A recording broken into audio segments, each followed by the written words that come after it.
एक समय की बात है, एक लड़का था।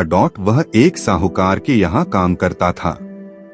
उसका गुजारा मुश्किल से चलता था।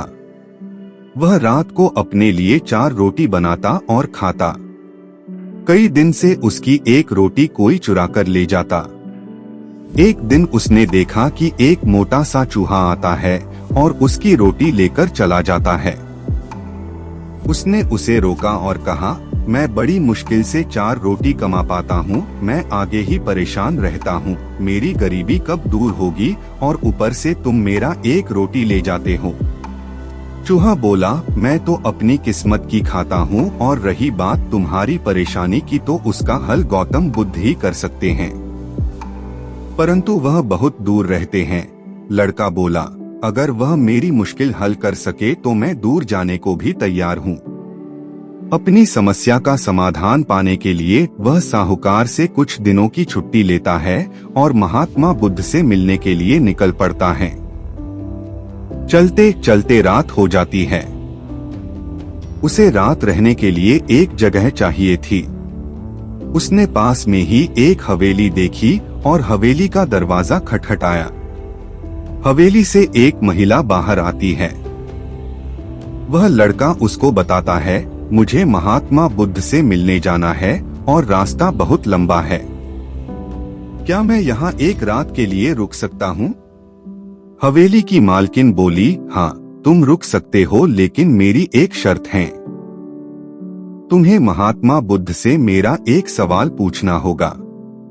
मेरी बेटी 20 साल की हो गई है पर वह बोलती नहीं है। उनसे पूछना कि वह कब बोलेगी। लड़का बोला, ठीक है, मैं महात्मा बुद्ध से आपके प्रश्न का उत्तर पूछ दूंगा। एक रात वहां रहकर लड़का अगले दिन अपने सफर पर चल पड़ता है। आगे एक पर्वत और दुर्गम रास्ता था। वहां एक जादूगर तपस्या कर रहा था। वह लड़का उससे महात्मा बुद्ध तक जाने का आसान रास्ता पूछता है। जादूगर कहता है कि मैं तुम्हें अपनी जादू की छड़ी से तुमको आगे नदी तक पहुंचा दूंगा, पर तुम्हें मेरा एक प्रश्न महात्मा बुद्ध पूछना होगा। मैं 1000 साल से तपस्या कर रहा हूँ, मैं स्वर्ग कब जाऊंगा? लड़का उसकी बात मान लेता है और जादूगर उसे नदी तक पहुंचा देता है। नदी को पार करते ही बुद्ध का आश्रम था। वहां एक बड़ा सा कछुआ था। उस लड़के ने कछुआ से कहा, मुझे महात्मा बुद्ध के आश्रम तक जाना है, मुझे अपनी पीठ पर नदी पार करवा दो।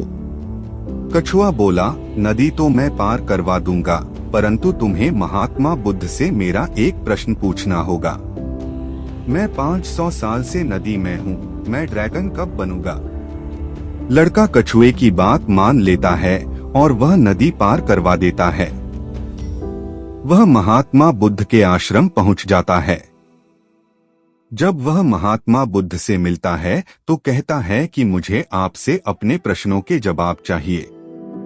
महात्मा बुद्ध कहते हैं, ठीक है, लेकिन मैं केवल 3 सवालों का ही जवाब दूंगा।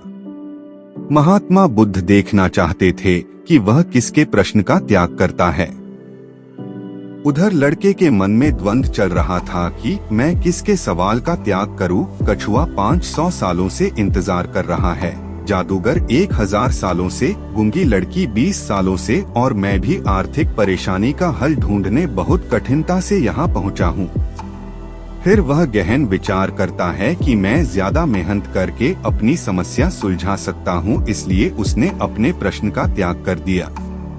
उसने गूंगी लड़की, कछुए और जादूगर तीनों के प्रश्न महात्मा बुद्ध से पूछे। महात्मा बुद्ध से तीनों के प्रश्नों का जवाब लेकर वह वापस आ गया। सबसे पहले नदी तक पहुंचा तो उसे कछुआ मिला। कछुआ ने अपने सवाल का जवाब मांगा।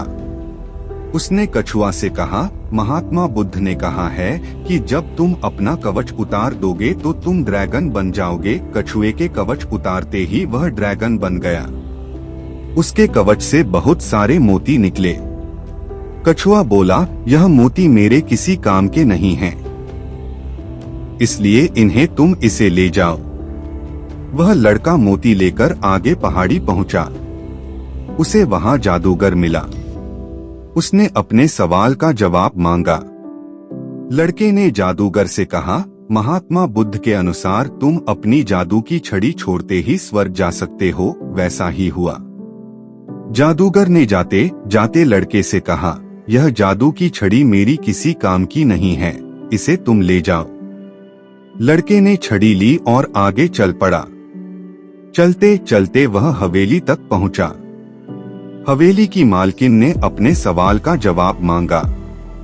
लड़का बोला कि आप अपनी बेटी की शादी करवा दीजिए, वह शादी करते ही बोलने लगेगी। हवेली की मालकिन बोली कि तुम महात्मा बुद्ध से उत्तर लाए हो, इसलिए तुम ही मेरी बेटी से शादी कर लो। लड़के और लड़की ने एक दूसरे को पंसद किया और उनकी शादी कर दी गई। शादी होते ही लड़की बोलने लग पड़ी। इस तरह लड़के ने 3 लोगों की मुश्किलों को देखकर अपने सवाल का त्याग किया। उसे त्याग के फल में मोती के रूप में पैसा, छड़ी के रूप में शक्ति और एक रूपवान पत्नी मिल गई। यह कहानी हमें बताती है कि किसी की मदद के लिए ज्यादा साधनों की जरूरत नहीं होती और त्याग का फल हमेशा मिलता ही है। हेलो दोस्तों, उम्मीद है कि आपको ये स्टोरी अच्छी लगी होगी। स्टोरी अच्छी लगी हो तो स्टोरी को लाइक और अपने दोस्तों के साथ शेयर करें। तो मिलते हैं फिर ऐसी ही स्टोरी में नेक्स्ट स्टोरी वीडियो में। अगर आप इस चैनल पर नए हैं तो आप मेरे इस YouTube चैनल स्टोरी अड्डा बाय AP को सब्सक्राइब करें। Thanks for watching.